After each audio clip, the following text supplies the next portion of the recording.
Universal News TV, votre chaîne d'information la plus crédible. Le professeur Mamadou Koulibaly revient sur les encouragements du président du Sénat ivoirien à l'endroit du président de la République, son Excellence Alassane Ouattara.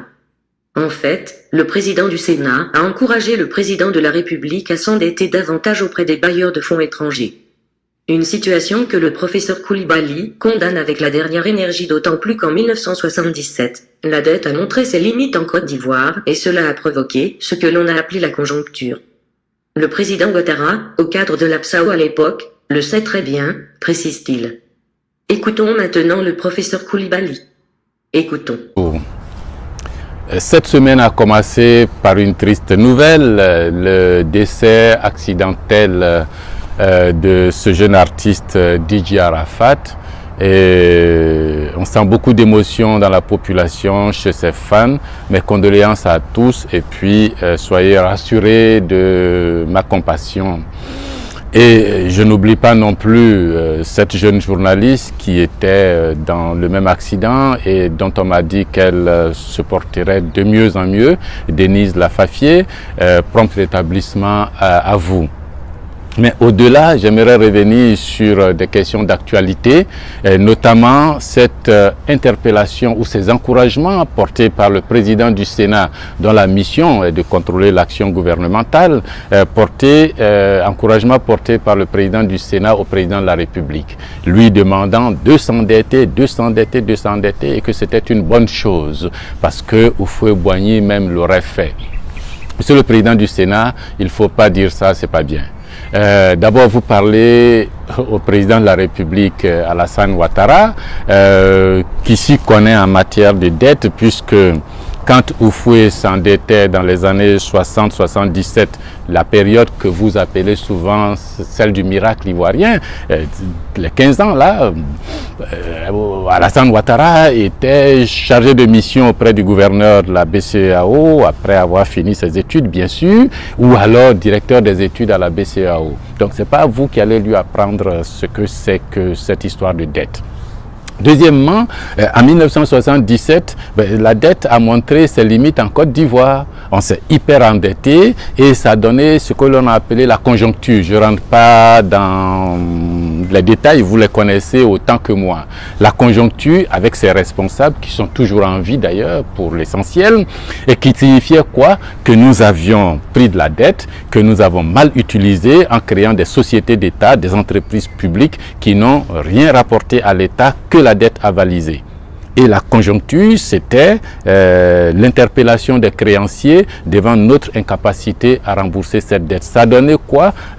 Une fermeture de toutes ces entreprises publiques, le licenciement massif de pas mal de gens, cadres ou ouvriers, et ça, on ne l'a pas oublié. Et cette conjoncture, monsieur le président du Sénat, vous vous souvenez de ce que Houphouët lui-même disait à la télévision à l'époque? La Côte d'Ivoire ne sait que faire de ces cadres malhonnêtes, même s'ils sont réputés compétents. Vous vous souvenez de cela? Et cette dette n'a pas été bien gérée par la suite, puisqu'elle a conduit au programme d'ajustement structurel, puisqu'elle s'est accumulée et nous ne pouvions pas. Mais au moment où nous entrions dans le programme d'ajustement structurel, le monsieur à qui vous donnez les conseils était le directeur Afrique au FMI. Donc ici, ce sont eux qui appliquaient les programmes d'ajustement structurel aux pays africains qui ont entraîné quoi?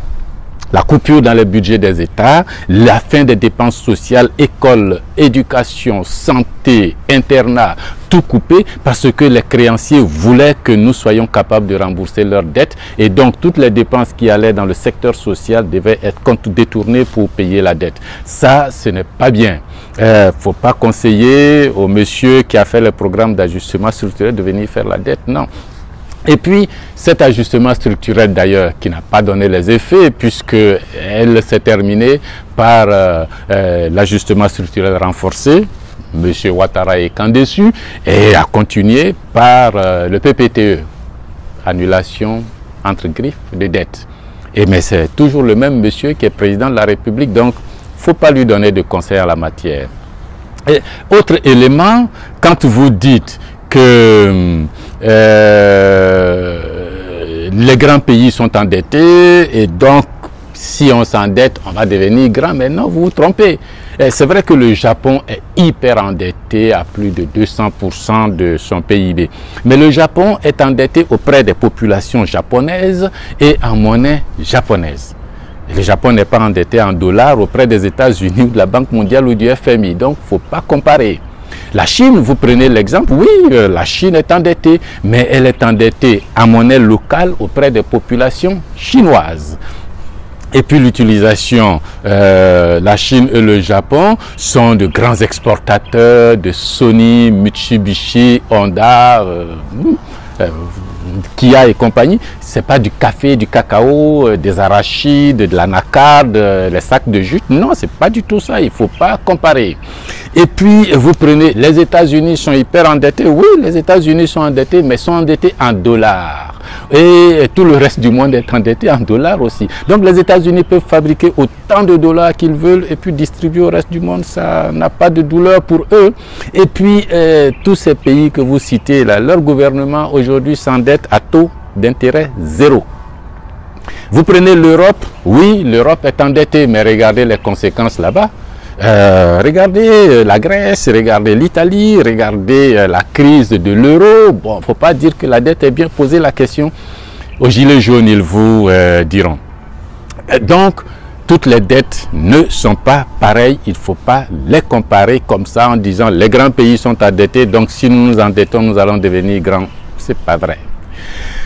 Et puis, monsieur le sénateur, ce n'est pas que la dette soit mauvaise, hein, mais c'est l'usage qu'on en fait. Moi, quand je serai président, je vais m'endetter, c'est vrai, mais cette dette, je vais l'appliquer au cadastrage du territoire et à la distribution des titres fonciers aux paysans, payer les géomètres experts pour faire ce cadastrage et payer et donner les titres fonciers gratuitement, mais financés par la dette.